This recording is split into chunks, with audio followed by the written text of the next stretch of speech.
అలాగే గురువుగారు చాలామంది పెద్దవాళ్ళు కూడా అంటూ ఉంటారు, ఒక సామెత కూడా ఉంటుంది, ఇంత ఎదగవలే కానీ నీకు కొంచెం కూడా జ్ఞానం అనేది రాలేదు అని చెప్పేసి మన పెద్దవాళ్ళు కానీ సరదాగా ఫ్రెండ్స్ వీళ్ళు కానీ ఇట్లా తిట్టుకుంటూ ఉంటారు కానీ సరదాగా మాట్లాడుకుంటూ ఉంటారు. స్త్రీల తల మీద ఈ నూనె రాస్తే జ్ఞానం వస్తుంది అని చెప్పేసి అని అంటారు. నేను ఇది కూడా విన్నాను. అదే ఇప్పుడు నేను మిమ్మల్ని అడుగుతున్నాను, ఏ నూనె తలపైన రాస్తే మనకి జ్ఞానం వస్తుంది అంటారు? మనం సాధారణంగా రోజు ఏదో ఒక ఆయిల్ పెట్టుకుంటూనే ఉంటాం, కొబ్బరి నూనె కానీ ఆముదం నూనె కానీ. సో ఇట్లాంటి రకరకాల నూనెలు ఇప్పుడు మోడర్న్ జనరేషన్లో చూసుకున్నట్లయితే చాలా నూనెలు వచ్చినాయి. కానీ అలాంటివి కాకుండా తల మీద ఏ నూనె రాస్తే జ్ఞానం వస్తుంది అంటారు? చాలా చక్కగా ప్రశ్న వేశారమ్మా. జ్ఞానం ప్రసన్నము చేసుకోవాలి. ఆ జ్ఞానం అనేటప్పటికీ ఎన్నో రకాలైనటువంటి జ్ఞానం.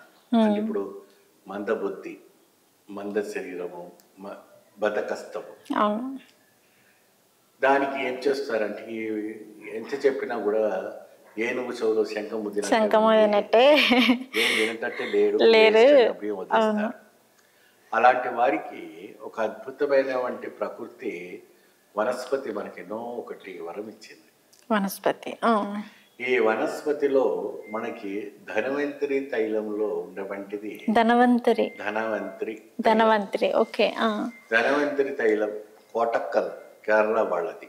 కోటక్కల్ ధనవంతరి తైలంలో మీరు గూగుల్లో కొట్టినా వచ్చేస్తుంది. దాంట్లో సరస్వతి లేఖ్యము, సరస్వతి తైలం. ఏంటమ్మా? సరస్వతి తైలం. సరస్వతి తైలం వచ్చేసి నెత్తి పైన రాయటం. సరస్వతి లేఖ్యము పిల్లలకి పెద్దలకి అందరూ కూడా నోట్లో వేసుకోవటం. అంటే అది ఒక చూర్ణం లాగా ఉంటుంది. లేదంటే మన ఒక ఆయుర్వేదంతో తయారు చేసిన హల్వా లాగా ఉంటుంది.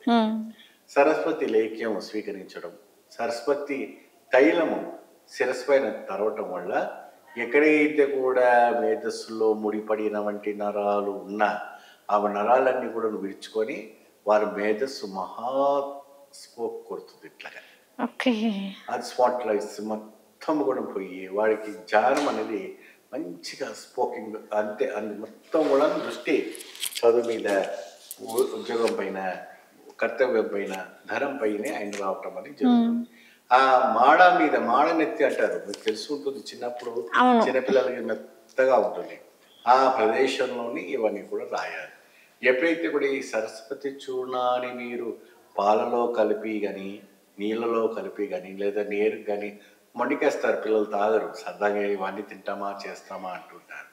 మీరు పాలలో కానీ నీళ్ళలో కానీ కలిపి ఆ పిల్లలకి తాగిపిస్తే వాళ్ళకి ఒక అద్భుతమైనటువంటి ఒక కళ, అద్భుతమైనటువంటి జ్ఞానం రావటం జరుగుతాయి. ఆ సరస్వతి చూర్ణం అనేది మీకు కోటక్కల్ ధన్వంతరి వనస్పతి దాంట్లో మీకు దూరం. వనస్పతి అంటేనే ఆయుర్వేదం కాబట్టి కోటక్కల్ మీరు కొడితే మీకు అద్భుతంగా మీకు దీంట్లో తెలిసిపోతుంది. దేంట్లో మన గూగుల్లో. కాబట్టి మీరు తెలుసుకొని మీ ఇంటికి ఆర్డర్ పెట్టుకున్నాను అనుకోండి, చాలా చక్కగా వాళ్ళ మేధస్సు అని రావటం అనేది జరుగుతుంది. కోటక్కల్. అలాగే గురువు గారు, ఇంకొక సందేహం ఏంటంటే చాలామంది కాదులే కానీ మనకి పండగకైనా కానీ లేదంటే పబ్బానికైనా కానీ ఇంట్లో ఏదైనా శుభకార్యం జరుగుతున్నా కానీ ఇంటి ముందు తోరణాలు అనేవి కడుతూ ఉంటారు. పండగ అయిపోయిన తర్వాత కానీ లేకపోతే శుభకార్యం అయిపోయిన తర్వాత అయినా కానీ కొద్ది రోజులు ఆ తోరణాలు అనేవి పచ్చిగా అలా ఉంటే ఇంటికి అందాన్ని కూడా తెచ్చిపెడతాయి అన్నమాట. సో అలానే కొద్ది రోజులు గడిచే కొద్దీ ఆ తోరణాలు అనేవి ఎండిపోతాయి. కొంతమంది ఎండిపోయినాయి కదా అని చెప్పేసి అని తీసేస్తారు, కొంతమంది ఆ తోరణాలని అలానే ఉంచేస్తారు. అలా ఇంటి గుమ్మానికి ఎండిపోయిన తోరణాలు ఉండొచ్చు అంటారా? అలా ఉండడం వల్ల ఆ ఇంటికి అశుభం కలుగుతుందా లేదంటే శుభం ఏమైనా కలుగుతుందంటారా? ఎప్పుడైనా కూడా ప్రతిరోజు గుమ్మానికి పచ్చతోరణం ఉండాలని అవసరం లేదు. అవును, శుభకార్యానికి పెట్టుకోవచ్చు, పండుగలకి బొబ్బట్లకి పెట్టుకోవచ్చు. అయితే ఇక్కడ మందకస్తం, మందబుద్ధి, దేహము కొద్దిగా ఇదిగా ఉండడం, లేదంటే మనకు ఉద్యోగ వృత్తి కావచ్చు, కేంద్ర వృత్తిలో మనం బయటకు వెళ్ళిపోతూ ఉంటాం. అది ఎలా ఉంటుందంటే అది అట్లాగే వదిలిపెట్టేస్తారు. వచ్చే రేపు పండుగ ఉంది అప్పుడు మార్చుకున్నాను. అవును, ఎప్పుడైనా కూడా గుమ్మము పైన ఎండిపోయిన వస్తువులు ఏది ఉండకూడదు.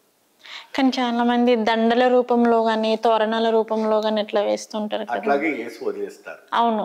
అది సంవత్సరానికి 6 నెలలకు 3 నెలలకు తీస్తున్నది చాలా అరిష్టం. దోషం కింద మారుతుందంట. చాలా పెద్ద అరిష్టం.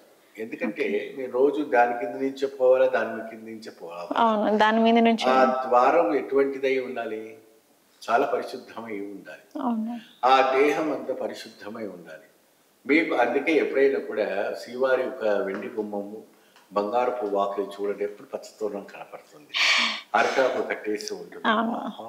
ఎంత సిరులు, చాలా అద్భుతంగా కనిపిస్తుంది. చాలా అద్భుతంగా ఉంటుంది. అంటే బంగారు వాకిలో చూడండి, వెండి వాకిలో చూడండి, ఆ గుళ్ళ మండపాల్లో చూడండి, స్వామివారికి పచ్చతోరణము, నిత్య కళ్యాణం ఎప్పుడు కూడా కళకళకళలా అడుతుంటుంది. అవి మీరు పట్టపురాణి అయినటువంటి పద్మావతి ఒక ఆలయం తిరుచానూరు వెళ్ళినప్పటికి కూడా అమ్మవారి కూడా పచ్చని తోరణము, మామిడాకులు, ఈ అరటి తోరణాలన్నీ కడుతుంటారు. ఇవన్నీ ఏంటంటే శుభ సూచనలకి బాగా శ్రేష్టం.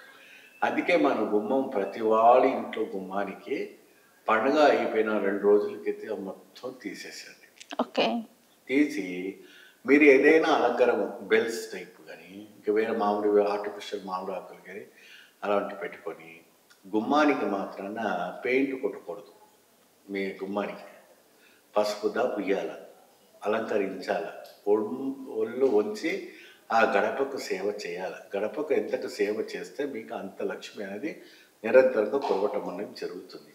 మీరు ఊరికే ఏదో పెయింట్ పూసి రంగు పూసుకున్న తర్వాత ఇంత నీళ్ళు పోస్తాను వేస్తారు అన్నాడు కరిగిపోతుంటే అది శ్రేష్టకరం కాదు. టైం క్రియేట్ చేసుకోవాలి. గుమ్మానికి ఎంత పసుపు పూస్తే మీ ఇంట్లో అంత ధనము చేరుతుంది, అంత ఐశ్వర్యం చేరుతుంది. ఇది పరమ సత్యం. ఇది 100% సత్యం. బియ్యపు పిండితో తయారు చేసినటువంటిది, పసుపు పిండితో తయారు చేసినటువంటివి 2 కలుపుకొని చక్కగా మీరు భక్తితో అమ్మవారికి ఆ ముగ్గు గుమ్మం పైన వేయండి. రోజు మీ పిల్లలు, మీ యొక్క ఆరు, మీ వాళ్ళు, మీ పెద్దవాళ్ళు అందరూ వచ్చిన పోతున్న వాళ్ళకి అందరు కూడా శుభం జరుగుతుంది. మీ ఇంటి యజమానికి శుభం జరుగుతుంది. ఇంట్లో అందరికీ ఒక వైభవం కలుగుతుంది.